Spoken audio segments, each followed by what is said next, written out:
हरे कृष्ण। हम लोग जप यज्ञ भगवान की महिमा का विस्तृत वर्णन नामक पुस्तक से चर्चा कर रहे हैं। हम इसके दूसरे भाग नाम तत्व का रहस्य के 13वें अध्याय असावधानी से नाम जप से चर्चा कर रहे हैं।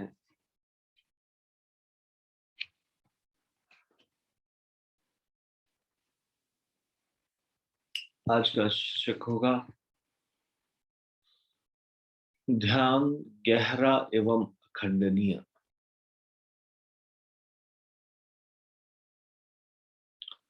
भगवान के प्रति एक सच्चे प्रेमी का ध्यान कितना गहरा एवं अखंडनीय होता है, इसे समझाने के लिए गौड़ीय वैष्णव एक कहानी सुनाते हैं।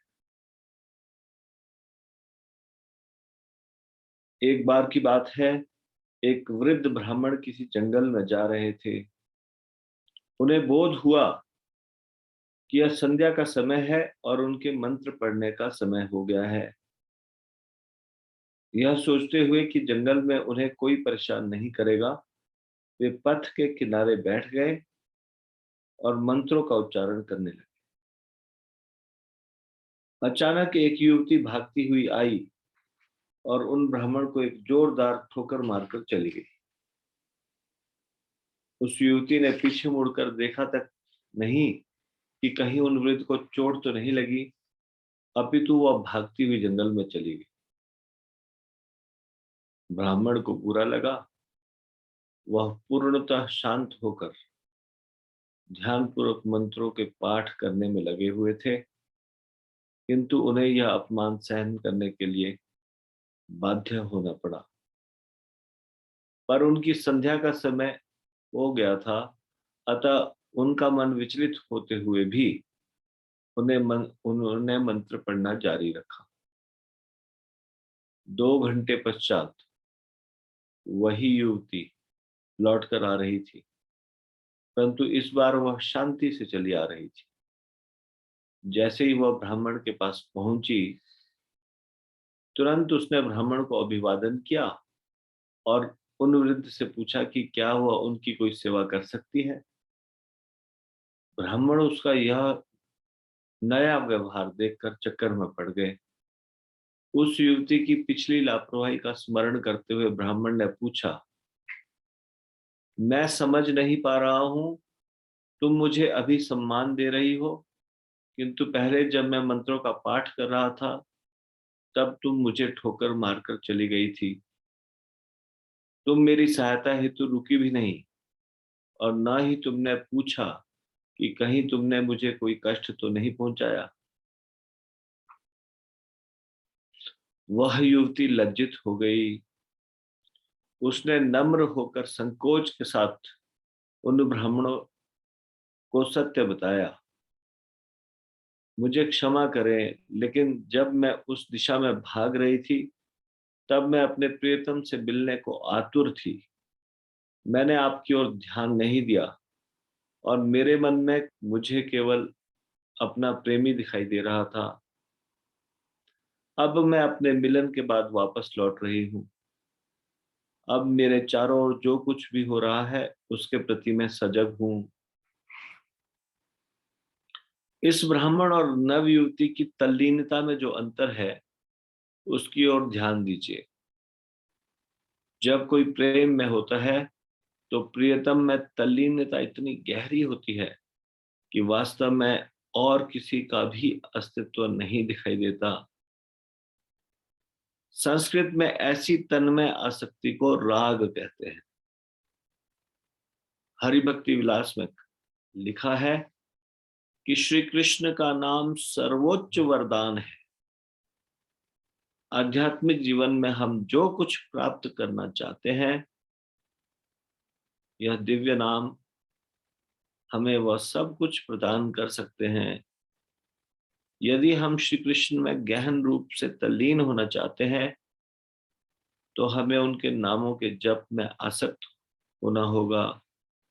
जिन्हें हम प्रेम करना चाहते हैं उनका नाम ध्यान पूर्वक सुनने से आसक्ति बढ़ती है। जैसे जैसे हमारी आसक्ति बढ़ेगी, वैसे वैसे शास्त्रों में जो भी वचन लिखे हैं, हम जान सकेंगे कि वह सभी वचन सत्य है।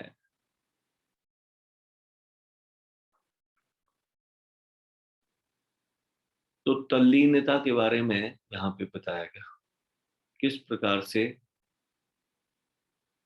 मन का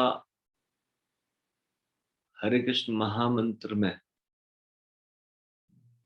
तल्लीन रहना कितना आवश्यक है।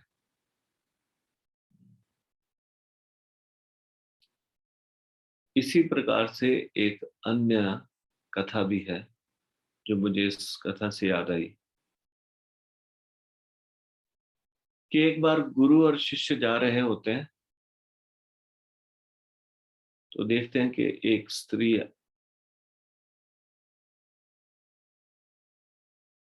पानी में डूब रही होती है।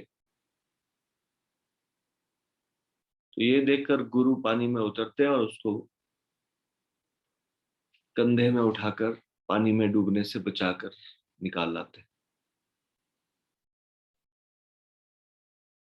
लेकिन वो शिष्य के मन में ये विचार आता है कि गुरु जी सन्यासी है, सन्यासी लोग स्त्री का स्पर्श नहीं करते, लेकिन उन्होंने किस प्रकार से उसको पानी में डूबने से बचाया। तो इस तरह से ये बात 2-3 दिन तक उस शिष्य को परेशान करती रही।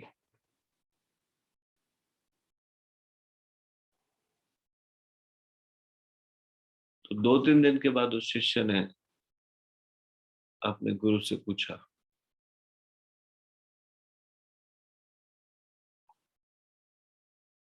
उसने पूछा कि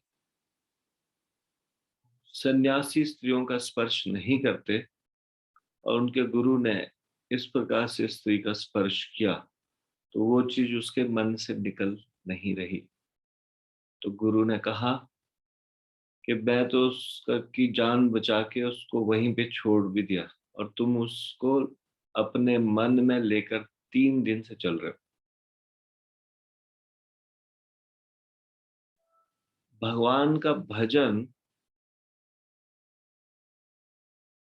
भगवान के नाम में तल्लीन होना, भगवान के रूप गुण और लीला में तल्लीन होना, ये कितना आवश्यक है।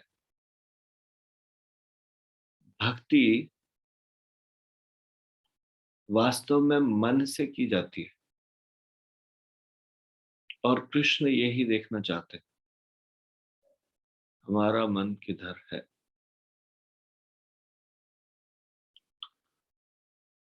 भगवान का नाम का उच्चारण करना, लेकिन भगवान का नाम का उच्चारण करते हुए सजग रहना,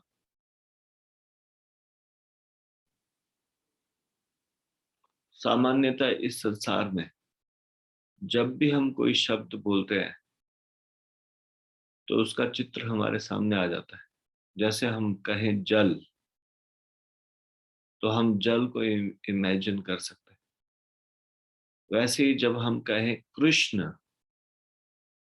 तो हम कृष्ण को इमेजिन कर सकते हैं।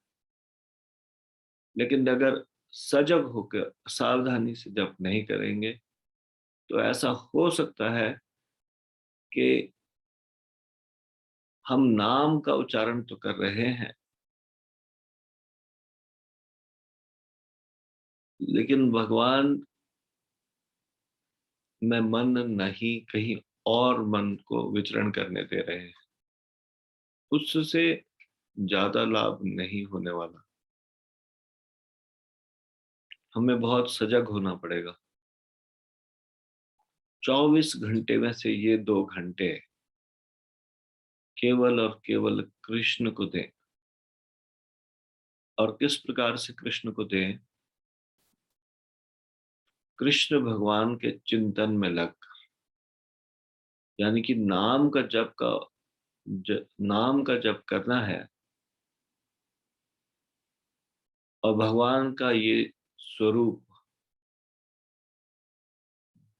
दिव्य ध्वनि वाला स्वरूप, इसको ग्रहण किया जा सकता है सुनकर। ध्वनि को कैसे ग्रहण किया जाता है? सुनकर। इसलिए ये जो नाम हम जप करेंगे, उसमें भगवान को ग्रहण करते हुए ये जप करना है। वो है सावधानी पूर्वक उच्चारण और सावधानी पूर्वक श्रवण। शुद्ध उच्चारण, सही उच्चारण,